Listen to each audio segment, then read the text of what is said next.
Seigneur, nous te prions.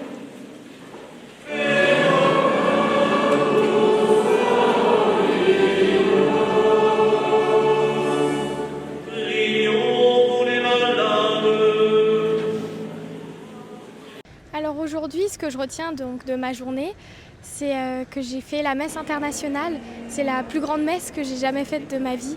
On est tous réunis, on chante tous ensemble, on parle dans différentes langues, on peut prier le Seigneur dans plusieurs langues, donc en italien notamment, en latin. Et donc on est tous réunis pour prier, pour chanter et aussi pour communier ensemble. Ensuite, on a pu assister à un témoignage donc, d'une maman et son fils qui étaient en situation de handicap, qui ne pouvaient pas parler. C'était un handicap rare, qui était orphelin, comme elle nous a dit, 10 cas en France seulement. Et c'était un témoignage très touchant. On a pu comprendre l'ampleur de ce qu'il vivait, ce que Lourdes a pu lui apporter et ce qu'il lui apporte encore. Et par son humanité blessée, il nous a apporté quelque chose de très très grand et de très très beau. Lundi matin, je crois que l'abbé Emmanuel, quand il vous a accueilli et quand il a présenté le service des vocations, il vous a donné 2 ou 3 questions, je ne sais plus. Voilà, pour qui suis-je ?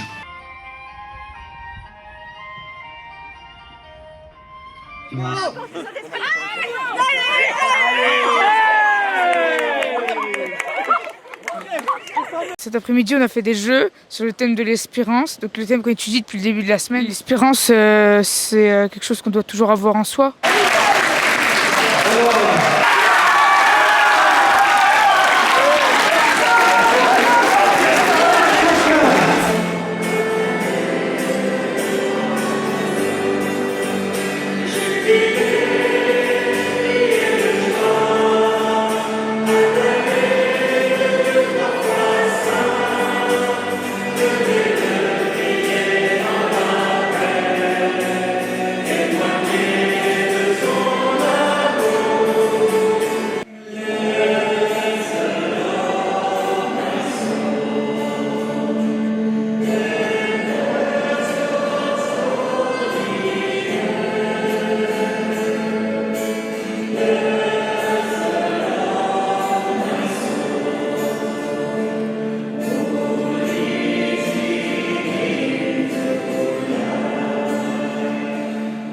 Ce qui te rend beau, ce qui te définit, ce n'est pas ce que tu affiches, ce que tu montres de toi-même, non, mais c'est ce que tu donnes.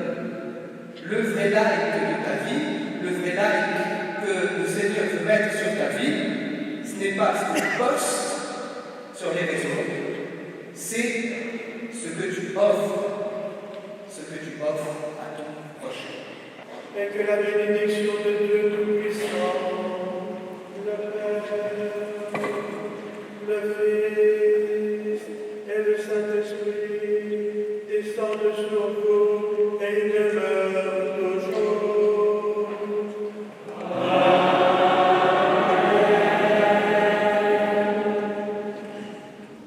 Les collégiens ont pu rencontrer l'évêque pour un temps de libre question. Qui va pas et donc il faut pouvoir l'arrêter. Ça c'est très difficile.